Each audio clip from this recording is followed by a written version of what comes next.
Julie, my dear, there's something you might as well know before these terrible people from the north burst in on us. Well, why did you ask them to stay here? It was in the contract. Contract? I assure you, child, it was no pleasure for me to be forced to sell the story of your great-grandfather's life for common actors to perform before the gaping public. I'm not blaming you, Mama. After all, great-grandfather Britt Conway's memory belongs in a way to all the world. It does nothing of the sort. Britt Conway's memory belongs exclusively to this branch of the family. Yes, of course. Is that about great-grandfather? It's his private diary. I didn't know that he... No one but I knows what it contains, and nobody else will know, especially those busybodies from New York. I intend to destroy it. Oh, Mama. If they wish to write about his songs or the more respectable of his verses, that's their affair. But I refuse to have his indiscretions paraded before the public. Was my great-grandfather indiscreet? Everybody's great-grandfather was indiscreet. Your great-grandfather was indiscreet enough to write down his indiscretions. Mama, may I read the diary before you dispose of it? It would be of no interest to a well-brought-up young lady. Oh, yes, it would. And besides, I'm old enough to read almost anything now, except bits of Shakespeare. Anyway, how can I deny all those rumors in Battenville about great-grandfather, unless I know the real truth? And you know, I think Miss Charteris, there's some foreigners here asking for you. Foreigners? Yes, and Mr. Sure think they ain't from Louisiana. Oh, well, that must be Mr. and Mrs. Kimbrough and Mr. Mont. Yes, and that's what they say the names is. Show them in, Liza Henry. Yes, and Miss Charteris. I look awful. Mama, I promise to read only the nice bits. I'll go out this way so I won't run into any of Liza Henry's foreigners. And if we don't find it, there'll be no play. George, Oh, yes, my love. straighten your tie. You look like something out of a circus. What's wrong with circuses? Nothing, old man. I barked with a freak show on the Rex Evans outfit last season. Wonderful people, and quite out of the ordinary. If you're looking for a plot for one of your pictures, Mr. Mott, I've got... says she receives you all now. It's very kind of her, I'm sure. Keeping us all waiting like servants. An unfortunate simile, Valerie. Servants these days don't wait. Come on, George. There you are, my little man. Thank you, Mr. Kimbrough. And, stick around. I have a hunch we'll be going back to the planter's house. Okay. How do you do? You must be Mrs. Kimbrough. Welcome to Battenville. How do you do, Mrs. Charteris? This is my husband, George. This is my husband, George Kimbrough, the playwright. How do you do? Oh, yes, and Stephen Mott, his assistant. How do you do, How do you Mrs. do? Charters? I can't tell you how grateful we are to you for allowing us to invade your privacy this way. Are you from the South, Mr. Mont? No, why? You have such nice manners. Thanks. My dear, you're going to be positively inspired in this quaint old room. Mrs. Charteris, your home is perfectly charming. It simply reeks with atmosphere. Of course, the first thing we have to do is move that writing desk over there, so the light comes over his left shoulder. My husband is so particular when he's working. Everything has to be just so, but that's genius for you. I'm afraid, Mrs. Kimbrough, your husband will have to exercise his genius in some other room. The arrangement of this furniture has not been altered since my grandfather, Britt Conway's death. That's very interesting. Did the old boy die here? The old boy, as you choose to call him, was killed in a duel defending the honor of his family. How boring. None of my family were... Possibly none of your family had any honor to defend, Mrs. Kimbrough. Any day you want a job as a dialogue writer in Hollywood, Mrs. Charters, just let me know. Thank you, young man. I'll remember that. I'll send for Liza Henry to show you to your rooms. I've given you and Mr. Kimbrough the blue bedroom. It used to be Britt Conway's. I bet you'll get a great kick out of sleeping in... George. And you're in the west room. It used to be my daughter Julie's schoolroom. Sounds delightful. Charming. And where will my husband write? There's a perfectly good writing desk in the blue room. Well, it was good enough for Grandfather Britt to write His what, Mrs. Charters? his verses, of course. I'm afraid there is no other spare room in the house except a small room in the attic that used to be the butler's when we had a butler. You wouldn't mind taking the butler's room, would you, Steve, dear? You know how desperately important it is for George to be completely undisturbed. Really, Valerie? I mean, of course, for the two of you to be completely undisturbed. I don't mind a bit. That is, if the switchover doesn't cause you too much trouble. Not at all. Would you kindly ring the bell, Mr. Kimbrough? I'll have Liza Henry prepare the room. I'm afraid it'll take her some little time. Well, that's perfectly all right. While the others are settling in, I'll take this opportunity, if I may, to stroll around your lovely garden. I'll come with you, Steve. There are one or two points of construction I must discuss with you. No, George. We must fix up your study, mustn't we? Men are such children, aren't they, dear Mrs. Charteris? Harmless, but children. I wish I could say the same of women. You rang, ma'am? Yes, Liza Henry. January 14th, 1859. 11 more days until my beloved Marceline returns from her tour. Each day will seem a full year. To pass this interminable period, I have started to compose a ballad to be danced. I have chosen the Power at Lafitte as my subject. Marceline will be adorable as Queen of the Mardi Gras, dancing enchantingly as Lafitte sings. Hear the bayou call, saying love is all. Never think about tomorrow or yesterday. This madness we're sharing will live through the night. No thinking or caring.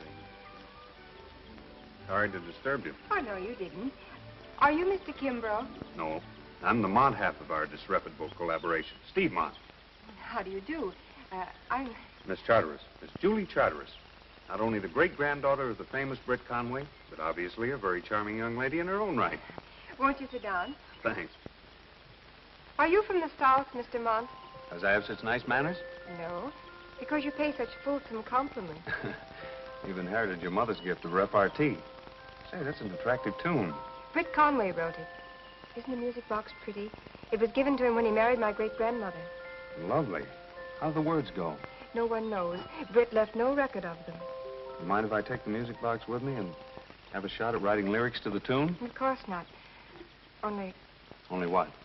Mr. Mont, Steve, to a fellow author, Mr. Mont, I want to ask you a question. which I'll do my best to answer, providing you call me Steve. Well, then, Steve, what sort of a man are you going to turn my great-grandfather into? In the play, I mean. Well, an interesting one, I hope. Well, that's what I was afraid of. Why? Well, you see, Mother doesn't approve of interesting men. And you, Miss Julie? Oh, I like them. Well, isn't it possible to write a play about a good man and make it interesting, too? Like Jefferson Davis or Woodrow Wilson. Was Britt like Jeff Davis or Wilson? No, not very. What was he like? Well, you saw his portrait in the drawing room. I didn't believe for 1 minute that was Britt Conway. Well, I'll have you know that that portrait was painted by a gentleman who comes from one of the first families in Louisiana. It looks like it. I take it back. You're a typical Yankee. Good. I like to see a bit of the Conway flare up in you. It's very becoming. You know nothing about Britt Conway. And I have a feeling that nobody around here wants to give me any information about him. No scandal, if that's what you mean. Darling, don't you think those things are a trifle short? Well, long or short, they're better than the rags that we're hanging here. Don't you think the whole effect is rather chic? I guess it's very artistic. The only thing is, it makes me feel dizzy. Always the enthusiastic husband. Always give the little woman a pat on the back. If you ever said anything halfway decent to me, I'd fall right on my face on the floor. You love it. This here's Miss Julie's schoolroom. Oh, my goodness. I mean, it was Miss Julie's schoolroom. Supper's at 7 if y'all feel strong enough. If you're all through with the decorating, ma'am, I have to be getting back to the planter's house. Yes, well, run along, young man. Oh, and, thank you. Thank you very much, Mr. Kimbrough. You know, I've seen you somewhere before. It couldn't have been... No, it couldn't have. Besides, we hardly move in the same circles, do we? I don't move in circles at all. I come straight to the point. Looks like old times to see Valerie's drapes up again. You remember the last time, George? Sure. It was in Wilmington, Delaware, when we were trying out Tenderly Yours. And some old dame popped in, thought we were running a fortune-telling parlor. Oh, if that's the kind of humor you brought back from Hollywood, I only hope you won't persuade George to use it in the new play. And certainly not in my role. Talking of that, were you able to get any information out of the old dame? Not a thing, either from the mother or the daughter. What's she like? The daughter, I mean. Oh, all right, I suppose. Not your type at all. What do you mean, not George's type? Well, I mean, not like you. You are George's type, aren't you? Oh. Well, come along, George. If supper's to be at 7, we have to tidy ourselves up. You go ahead, dear, and I'll be along in a minute. There's something about your part in the play that I must discuss with Steve before I forget it. Oh, all right. I'll allow you 5 minutes. Steve, you're not to give George anything to drink. He's given alcohol up completely since you went away to Hollywood, and I'm not going to have that starting again. Where would I have a drink on me to give George? I don't know, but I want you both to remember that we're going to lead normal, healthy, country lives as long as we have to stay in this quaint old morgue. And I haven't got a drink on me. Don't you bother your pretty little head about it. Say, she hasn't really reformed you, has she? I can work with almost anybody, but I draw the line at a reformed drunkard. Just a minute, brother. The gentleman in the audience asked for scotch. And here it is. Very ingenious, Maestro. Anytime you want anything to drink, just ask, name a drink Kimbrough, and he will fix it for you. I can see neither your brains nor your throat have been rusting during my absence. Here's to you. Byron over there is full of gin. No kidding. Have another? Sure will. Now we're getting into the spirit of it.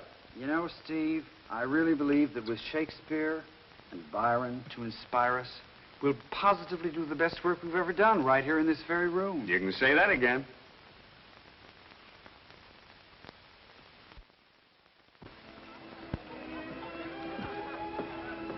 Hey, Marcel. Yes, monsieur? Have you any absinthe at this dump? Absinthe is not permitted to be sold by law, and the Chez Marcel is not a dump. Yeah, what is it? It's a bistro. And what's a bistro? Bistro is the French for dump. Oh. You'll go a long way before you'll find a sweller gal in Marcel. Stands for no nonsense, either.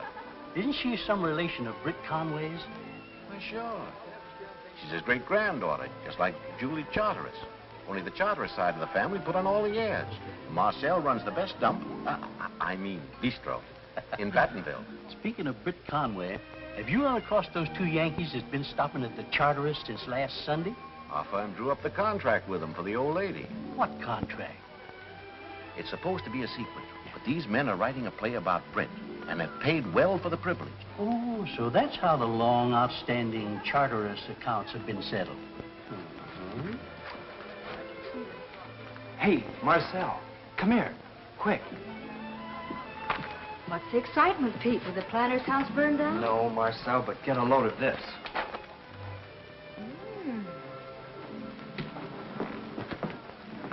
Valerie Volupte, the black lace bombshell of burlesque, now wowing the boys in vexations of 35. Who's she? She's the wife of Mr. Kimbrough, the dame who high-hatted me when I drove them over to the Charterises last Sunday. You mean the wife of Kimbrough who's writing the play about great-grandfathers? Sure, and it's a perfect setup for us. What is? Let's sit down and I'll explain it to you. Don't you see? These guys are down here to get the real dope on Britt and your great-grandmother, only they've gone to the wrong house. They'll never get anything out of the Charterises, and you can give them the real lowdown. So I walk up to Mrs. George Kimbrough, and I say, "Hey, babe." And she says, "Young man, how dare you?" And then I whip out this paper. Then she faints, blackout, and where are we? Ah, but I'm still there when she comes to. And then I say, "Now, you listen to me, kid." And she says, "What is it, honey child?" Being more democratic because of this paper. And I say, "There's a gal in this town called Marcel Conway, and she's a real descendant of old man Britt. What's more, she's got the real lowdown on him, too. She'll sell it to you, but for big dough. Then you people can write the play, and I can act Britt Conway in it. Oh, she'll stall around a bit, and then I wave the paper in front of her face again, and she'll say, "Okay, pal, curtain." And then what? Then we'll be married. No, Pete. It's swell of you to dream it up, but it can't be done. Why not? I've played bigger parts than that in 10 shows. I know, it's not that. Well, is it because of him? Partly. More because of her. Oh, now you're talking like old lady Charteris. Maybe I am, but somehow or other I can't sell Marceline or Britt to a trick like that. Well, the Charteris side of the family have. Perhaps I have more pride about Britt's second wife than they have about his first. What's pride going to get you? It's going to keep me right where I am, doing a decent job in this joint. Being looked down upon by the wives of the guys who slip down here every chance they get to have some fun and a little music and a lot of laughs. And if you want to know the real lowdown, Pete, I wouldn't trade my lot with that of Cousin Julie Charteris for anything in the world. Atta girl.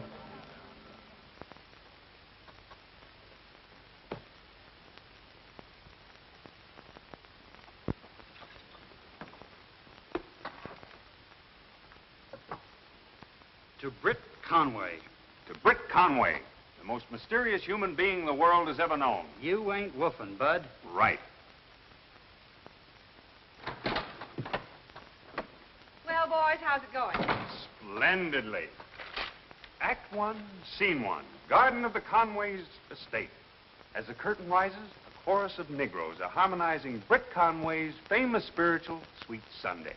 God, I'm already yawning. Ah, but you ain't heard nothing yet. As the voices finish to thunderous applause, a magnificent specimen of young manhood emerges from the house. Passing among his faithful servitors, he pats a few children on the head. Just to show what side he would have been on in the Civil War had he lived that long. Well, what does he say? That's what we don't know. Oh, great. I must say, that's a fine week's work. Well, my dear, don't forget that the walls of this house reek with romance and dramatic intrigue. You remember, dear, the walls of this house may have ears, but they don't talk. It's really not our fault, Valerie. We've been completely hamstrung by the contract Mrs. Charteris made with us. We're not allowed to put anything in the play that can't be proven to have happened. And the old lady, who apparently is the only living person who can give us that proof, point blank refuses to do so. And as you very well know, compared to Madame Charteris, the Sphinx is a positive chatterbox. Well, it's up to you, Steve. What do you mean? The old lady may not talk, but the daughter will if she's given the right approach. Nonsense. Julie's a swell kid, but in the first place, she knows nothing. How do you know? George. Well, I mean, has Steve tried to get anything out of her in the way of information? Of course I have, but there's a certain limit. One cannot treat a Southern girl as though one were a district attorney. And on the other hand, one cannot write one's play if one has nothing one can put in it, can one? One cannot. And it looks as though two cannot either. Seriously, George, I think we ought to go back to Lord Byron. Great idea. Well, I mean to say, I think that Steve and I ought to have one more go at licking the Conway proposition. Well, all right, boys. But if we don't get anything out of the committee meeting this afternoon... Gee, I forgot. I look awful. I have to change my dress. Do we have to go downstairs? I can think of nothing drearier than a group of clubwomen laboriously discussing how to make this year's Britt Conway Festival more lugubrious than last year. We certainly do have to go downstairs. And furthermore, here's our plan of campaign. I shall dazzle the club ladies and endeavor to extract something from them. Steve, you concentrate on Julie Charteris, and George... What can George do? I shall commune with Shakespeare. I'm sure I can get something out of him. If there's any left. What's that? Who's that now?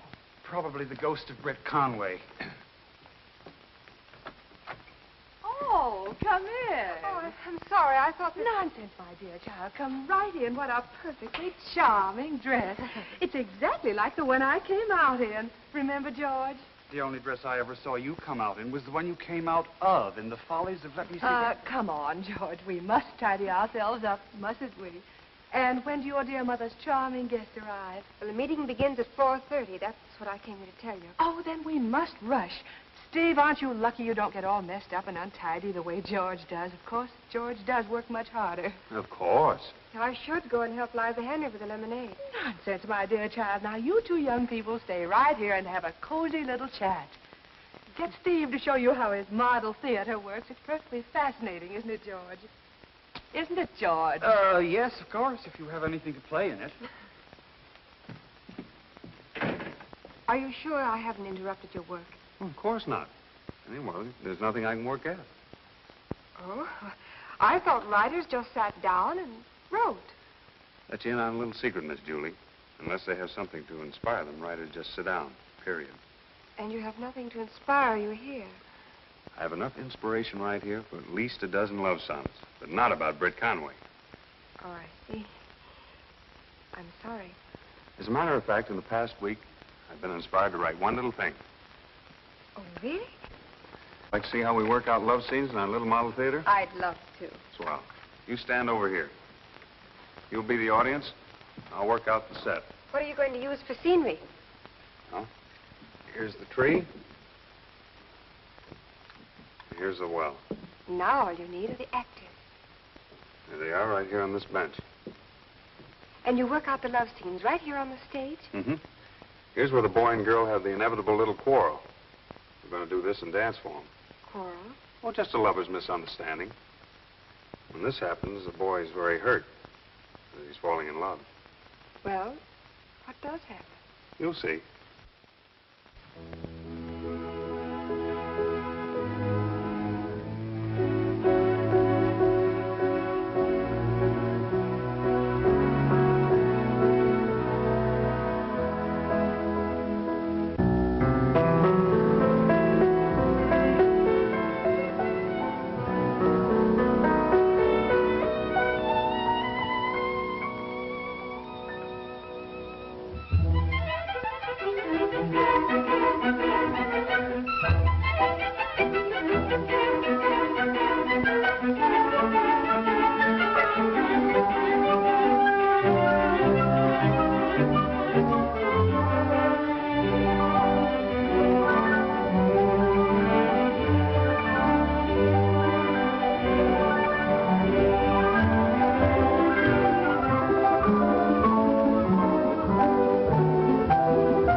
They have to quarrel. Don't lovers always quarrel? I suppose so. But why? Maybe because it's so much fun when they make up.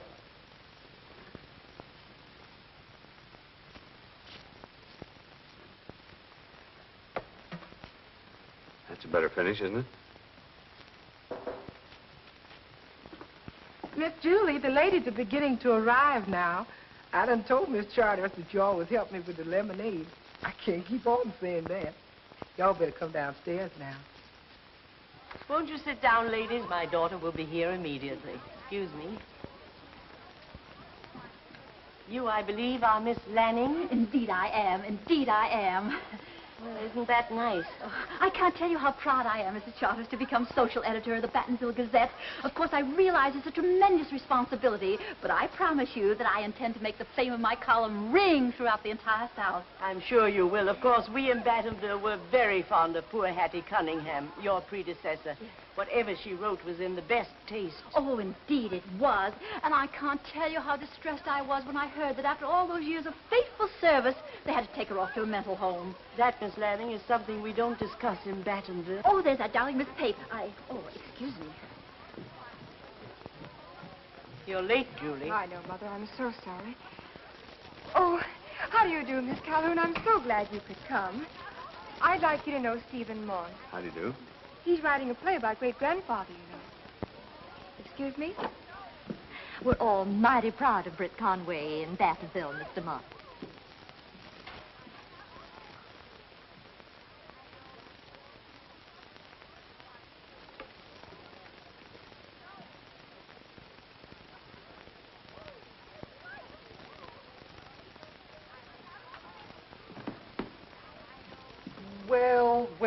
Well, what have we here? The nectar of the gods? I don't know nothing about no nectar, but this here's lemonade punch. I can smell the lemonade, but where's the punch? Miss Charter, she don't approve of no punch in lemonade punch. Quite right of Mrs. Charteris. Sure ain't no job for just one pair of hands. How right you are. Let me help you. Oh, Miss Charters, well, she would have a righteous fit if she see any of the guests helping to help. Well, I tell you what, then.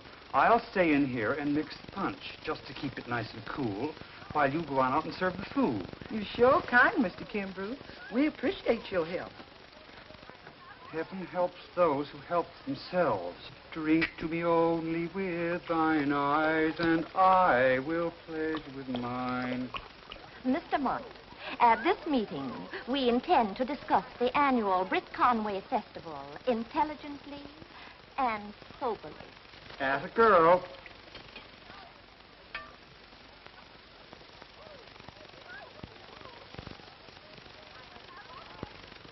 George, dear. Yes, darling.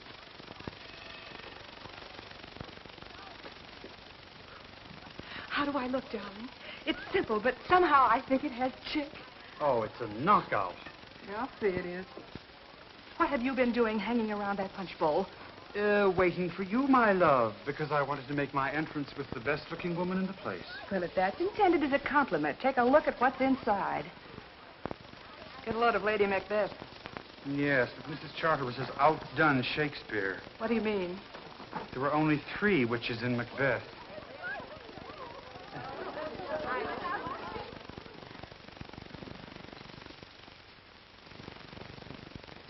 Ladies, I want you to meet Mr. and Mrs. George Kimbrough.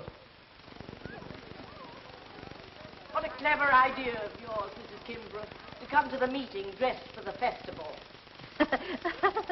Oh, what a delightful bon mot. Oh, I must write that down for the Gazette. Mr. Mott, how did it go? Right over everybody's head. Oh, you're all so brilliant and witty. Poor little me. I feel quite out of it. Oh, not at all. Liza, did you give Miss Lanning some lemonade? Yes, sir, Mr. Mott. Liza Henry's lemonade punch is famous in Battenville, I'm told. Oh, really? Yes, ma'am.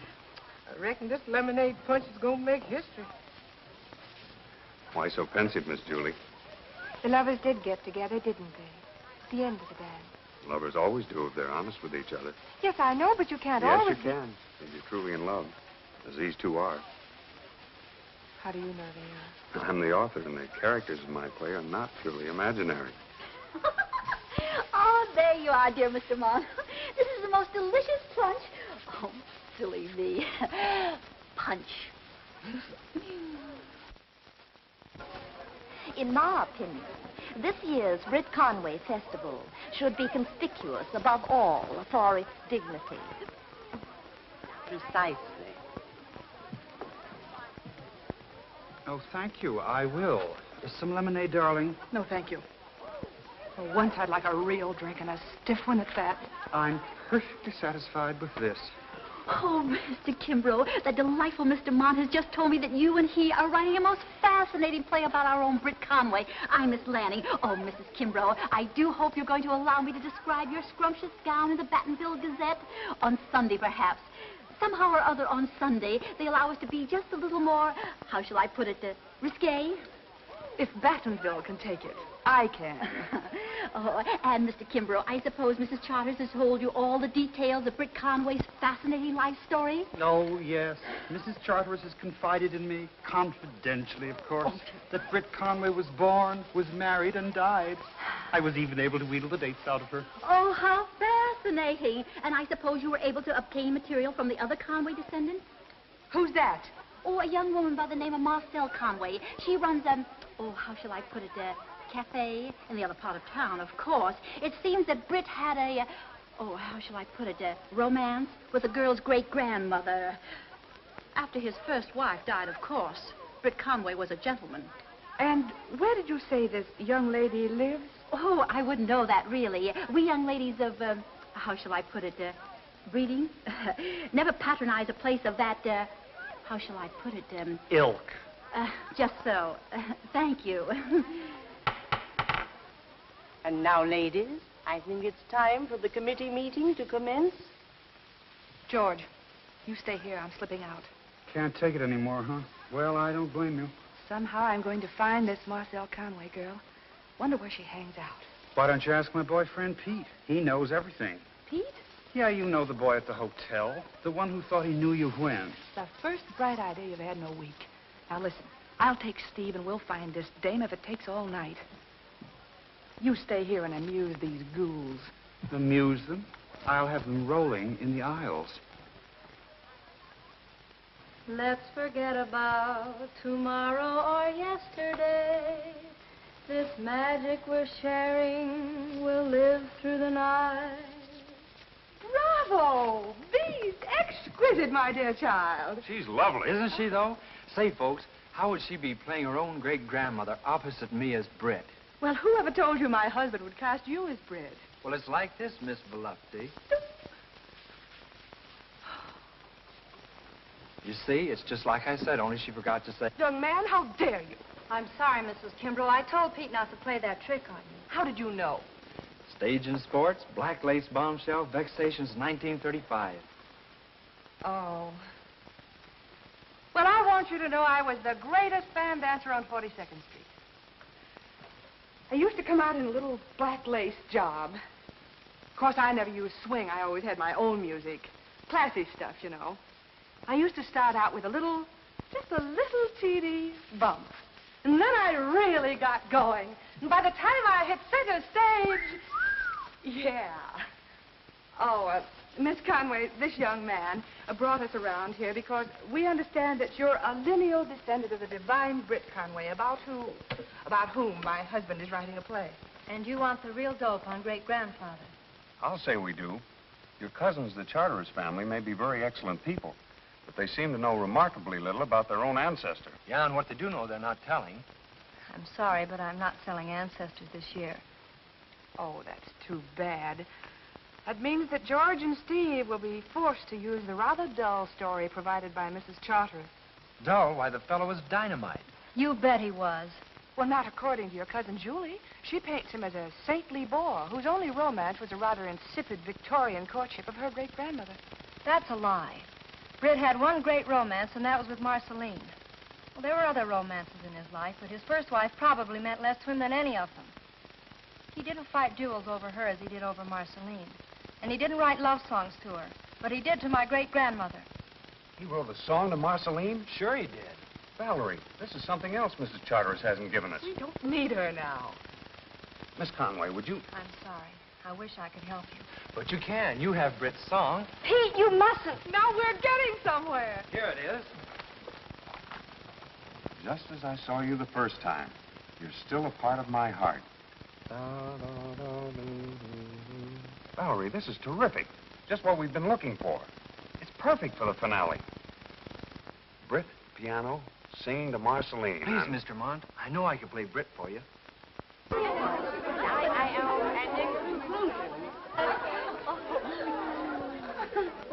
I know you will be pleased to hear that those eminent men of letters, Mr. George Kimbrough and Mr. Stephen Mont. Ooh, I'd like him for Christmas.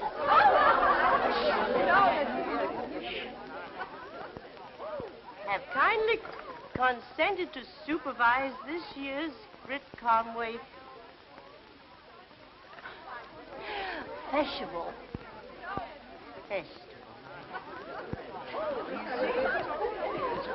Meeting adjourned.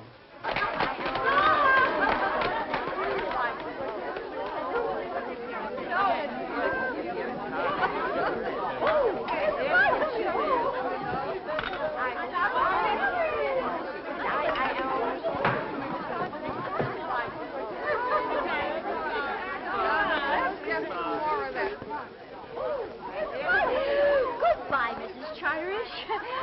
I must say, I never tasted a more delicious lunch. I shouldn't have come here. They don't come into my place. Why should I barge into theirs? Oh, don't be silly. Oh,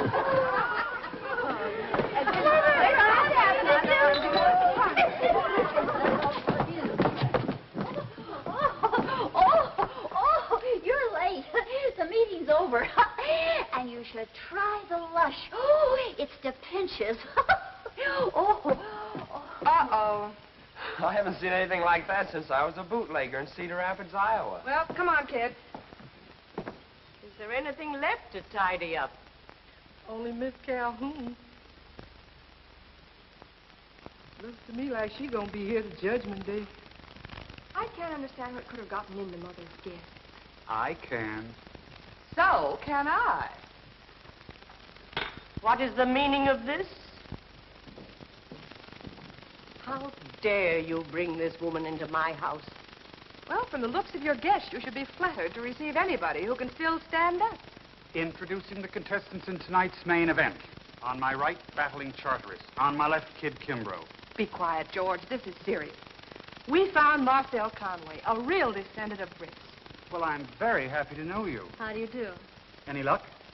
She can tell you the true story of Britt Conway. Yeah, and it's a pip. Miss Conway can tell you any story she chooses to fabricate, Mr. Kimbrough, but not in my house.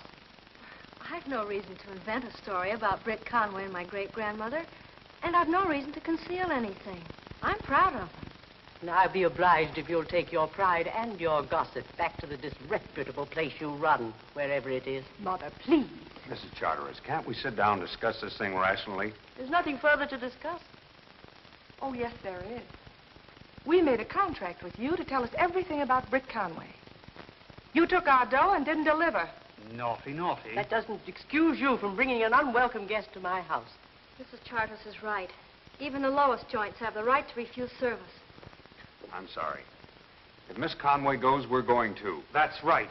That's your privilege, Mr. Mont. But before you go, may I remind you that by our agreement, you're forbidden to put anything in your play about Britt Conway that cannot be proved in writing. Would it be too much to expect of Southern hospitality to see that our bags are packed and sent to the planter's house, where we shall be taking up residence? Pete? Yeah, I know. You want me to take down all that junk you hung up upstairs. What do you mean, junk? That's priceless batik. Have it your own way, bombshell. Steve, George, Marcel, dear, since none of us are welcome in this house, we'll wait outside until Pete comes downstairs.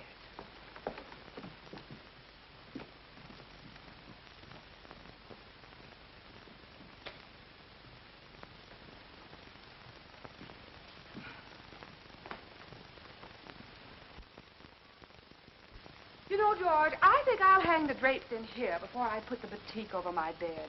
Oh, Valerie, why bother about drapes and batiks at a time like this? Why not? You boys are all set now, thanks to me. Marcel gave you enough material for 3 operettas. Incidentally, I think she'd be swell as Marceline. And what's the good of that, Valerie? You heard what Mrs. Charteris said. Unless we have proof in writing, she'll never give her consent. Don't be too sure. Get a look at this. Plans for Britt Conway Festival by Eurydice Lanning, Society editor. At the magnificent home of the genial Mrs. Ambrose Charteris and her delightful daughter, known to her intimates as Miss Julie, the advisory committee for the Britt Conway Festival was royally entertained on Tuesday afternoon. The food was sumptuous and the punch was pernicious. The highlight of a remarkable afternoon was the announcement by our hostess that this year the festival will be supervised by none other than those 2 celebrated Broadway dramatists, Mr. George Kimbrough and Mr. Stephen Mott. What's so wonderful about that? Well, you didn't finish it. The cooperation of the two famous authors who are preparing a play on the life of Britt Conway based on the intimate details of his life, as recounted by Mrs. Charteris, guarantees that the festival will be the most successful in the annual series. And for this, we have to thank Battenville's leading citizeness and socialite, Mrs. Ambrose Charteris. Oh, What difference will that make? obviously you've never lived in a small town. Hey, folks, guess who's here? Miss Julie? No, the old dragon herself. How nice of you to drop by, Mrs. Charteris. Won't you sit down? Thank you, I will. I'm not as young as I was. We've just been reading about you in the Battenville Gazette. Yes. It was because of that I came here. The Lanning woman is obviously mentally defective. But the fact remains this idiotic article has placed me and my daughter in a most difficult position. How true, how true. I've no intention of mincing words. I was guilty on Tuesday of an unpardonable breach of etiquette under, I must say, extremely provoking circumstances. You ordered us out of your house. That's not quite true. We offered to leave, and Mrs. Charteris agreed. Let us say that I acted hastily. To put my cards on the table, I need you to ensure the success of the festival. And in what way do we need you? I happened to be rummaging in an old bureau today, and I found some papers in Britt Conway's handwriting. Unpaid bills, no doubt. On the contrary, they contain what I believe you Broadway people refer to as some hot stuff. So the deal is, we come to the festival, you give out the dirt. That is so. It's a deal. Okay by me. On one condition, Mrs. Charteris. My husband and Mr. Martin are being in complete charge of the festival, including the songs that are sung and danced. Provided they're genuine songs by my grandfather. Oh, they'll be the real McCoy. And over the choice of performers. You mean? Those are my terms. Take it or leave it.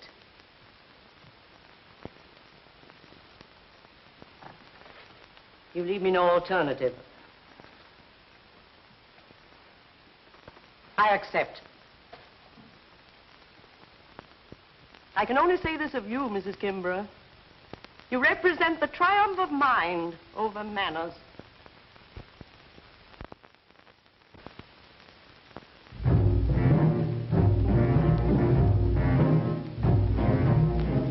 Hear the bayou call, saying love is all. Let's forget about tomorrow or yesterday. This magic we're sharing will live through the night. Somehow I feel Britt wrote this with his heart. Not thinking, not caring if it's wrong or right. Creoles chatting low tell us this is so. Only fools refuse the spell of the bayou call. Love is ours tonight.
News the bell of the bayou call.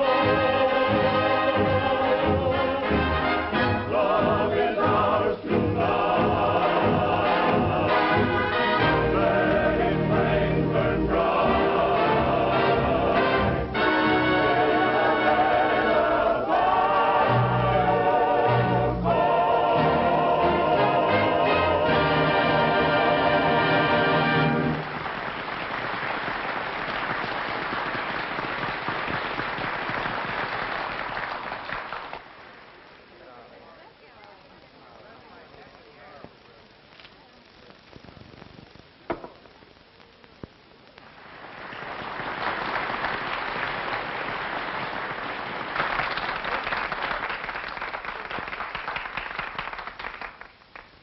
Ladies and gentlemen,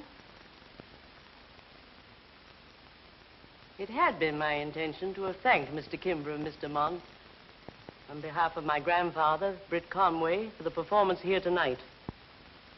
But I find I am unable to do so because the exhibition we have just witnessed in no way represents the character and ethical point of view of my illustrious ancestor. Oh, but it does.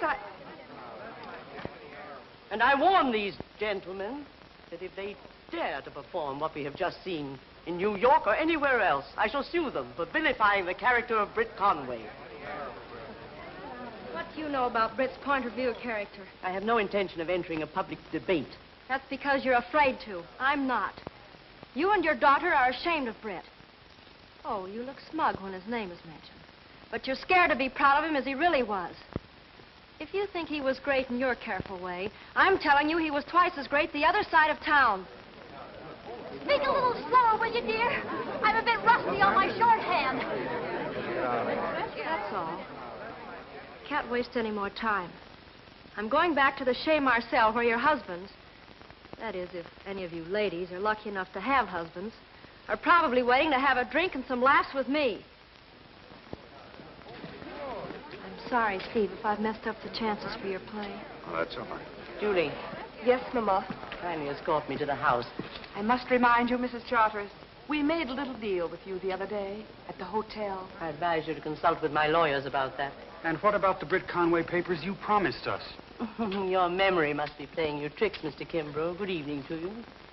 Steve, there's something I must tell you. I'm afraid there's nothing you could tell me, Miss Charteris, that I'd believe. Come on, let's go to Marcel's place. We need some fresh air.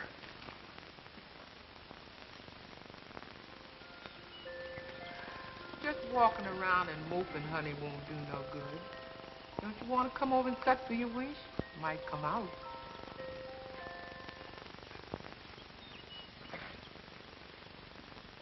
I wish I were dead. When you tell your wishes, they don't come true. I tell you, Miss Julie, what we'll do. We'll make it your fortune instead. Look, honey. Now, here's how your fortune starts. Now, this here's your picture, the Queen of Hearts. Look at how she frowns. That means your heart is aching. And if I ain't mistaken, it's on account of this here Jack. I do believe it's Mr. Steve. Miss Julie, honey, the reason why you're feeling bad is 'cause you're holding back something he ought to have. This Two of Hearts. Now, that means a man and woman's story. A man and woman that long ago been gone to glory. I reckon it's about Mr. Britt. Miss Julie, you just won't admit to Mr. Steve your grandpa was a natural man. And, honey, ever since the world began, men folks has been men folks. Don't you understand? Well, that story would bring shame on the family name. Well, there ain't many men the Lord picked out to write real music. The Lord is forgiving of mistakes a man like that done made in living. And if it's Mr. Britt's life you begrudging, then, honey, you cause yourself better judging than the good Lord himself. You're right, Liza Henry. I must get Britt's diary to him. But how? I don't want Steve to think I'm chasing him. I guess the Lord will forgive me for what I did. So here's the old diary. And for hiding, I'm amply provided. Boy, I'd have given anything to have heard you give that old dragon the works. It was a dumb thing to do, really. The boys lost the chance to do the play, and now I won't be able to show people what Marceline was really like. Yeah, and Broadway will never see me as Britt Conway. I know. It's tough on you, Pete. It's tougher on Broadway. Guess I'll have to go back to the trapeze act. Is there anything you haven't been? Yeah, married. But we'll fix that, won't we, honey? Excuse me. Marcel, I had to come to see you. Why? I have something for you. I can get along quite nicely without hush money, thank you. Oh, no, it's not that. Anyway, I don't have any money. Marcel, I have to speak to you. Privately. Privately meaning without me? Pete, would you mind running downstairs? Yeah, I know. I've played these scenes with tent shows. Why did you come here?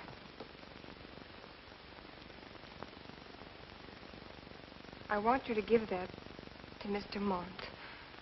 This looks like the real thing. It is. Handwriting's the same.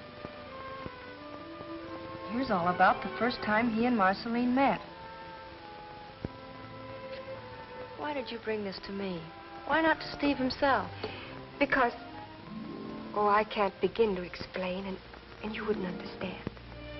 But please promise me one thing, that you'll never, never tell Steve, Mr. Mont, that you got it from me. Will you promise? It's a deal, Cousin Julie. Thanks.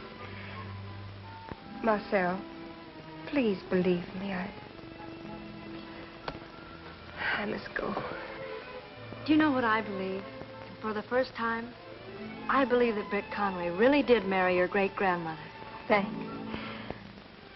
Oh, well, thanks anyway.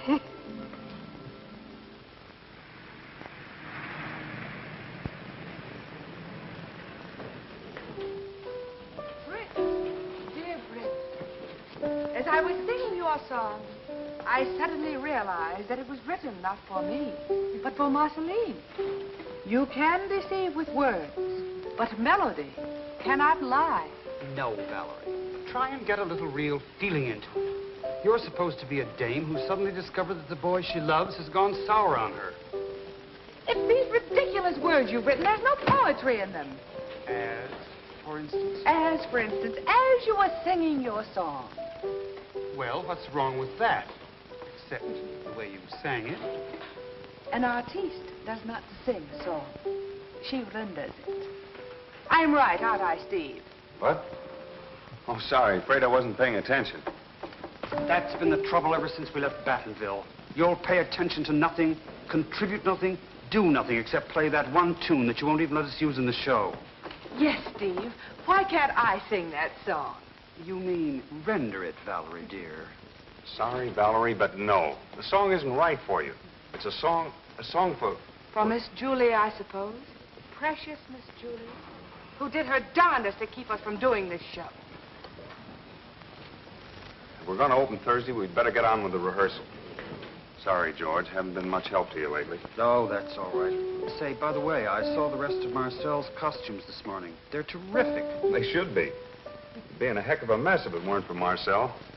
Now, where were we? Playing songs for Miss Julie, raving about Marcel's costumes, completely ignoring your leading lady. Okay. We'll go to your next entrance. Act 2, Scene 3. Valerie, this is where you come down the stairs. There are no stairs in this set. I know, my love, but if you have an ounce of imagination, or even a modicum of memory, try and picture the Charteris household and imagine yourself walking down the steps. Well, if there's one thing I do know, it's how to walk. All right. The chorus has just finished the reprise of Sweet Sunday. Take a split second for the applause, and then walk down quite simply, stage center. Off we go.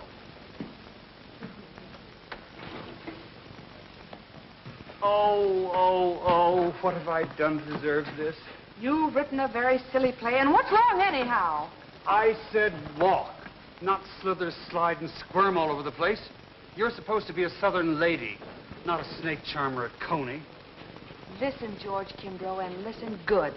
I did plenty okay with fans and bubbles and doves, and long after your gallant balladeers back in the warehouse, I'll still be waving a fan, see? I shall now retire to my dressing room until you are ready to render your apology. Much as I admire my grandfather's compositions, don't you get a little tired of hearing that same tune all day long? I like it, Mama. Oh, thank you, Liza Henry. We'll come back in a little while and clear the tea things away. Yes, sir. What's the matter, Miss Julie? Ain't my molasses cookies good this time? Oh, they're delicious. I'm just not hungry, that's all. We ain't had enough to keep us fair alive since Mr. Steve left. Why, Julie, there's a letter from your Uncle Horace in New York. Isn't that nice?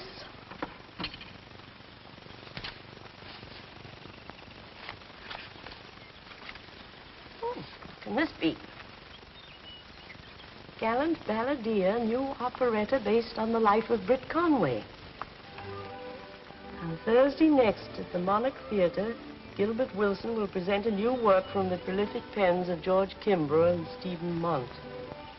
The story of this musical is based on authentic data found in a diary written by Britt Conway himself.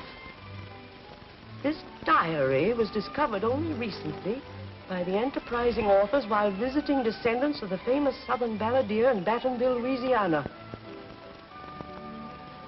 There can only be one answer to this. Liza Henry must have been bribed for those creatures. That's not true. I took the diary. I gave it to you. My daughter. No, Mama. Britt Conway's great-granddaughter. Oh, Mama, I know how you feel. But times are changing. It isn't that people are any less strict in their standards. It's just that they're more human, more understanding. Nonsense. Humanity and understanding are modern words for laxity, sloppy sentimentality. I presume you've temporarily taken leave of your senses. Until you recover them, go to your room and remain there.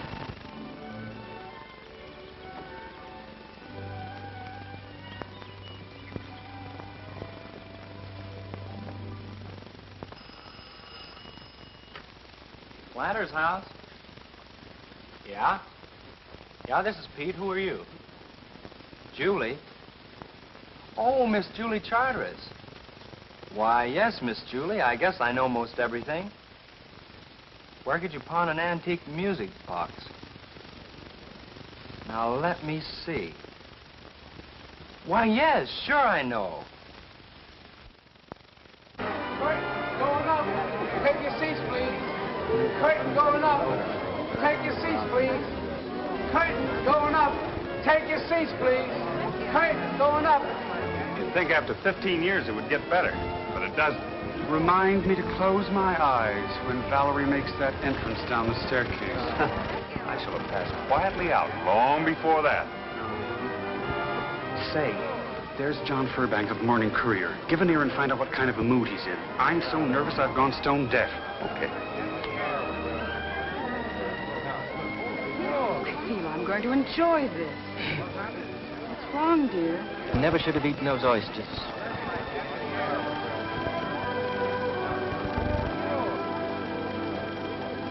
Well,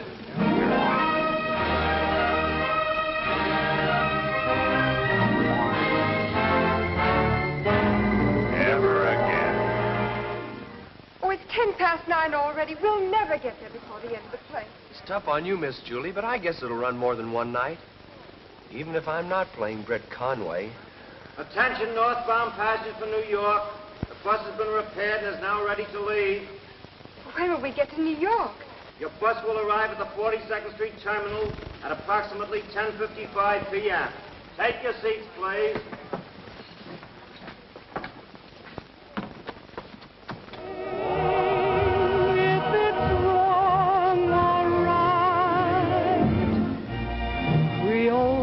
Chatting low.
more scene, we're out of our agony.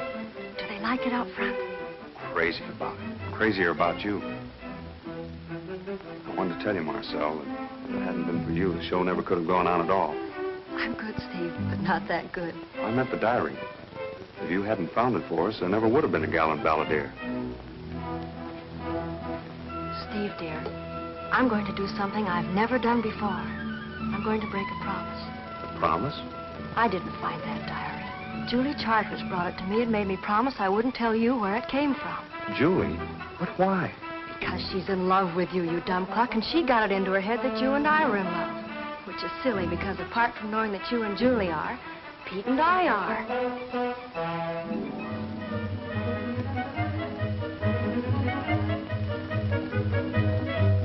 Get ready for the finale, Miss Conway. You got a couple $100 on you, George? Just about. Give it to me. Why? Shh. If you people aren't enjoying the show, keep quiet so that others can. Sorry. I've got to get to Battenville right away. You mean before the show is over? What difference does the show make? This is important. Give me the dough. I was going to take Valerie to supper on this. Ah, well, Valerie eats too much anyway. Will you keep quiet? I'm very sorry. Say, Steve.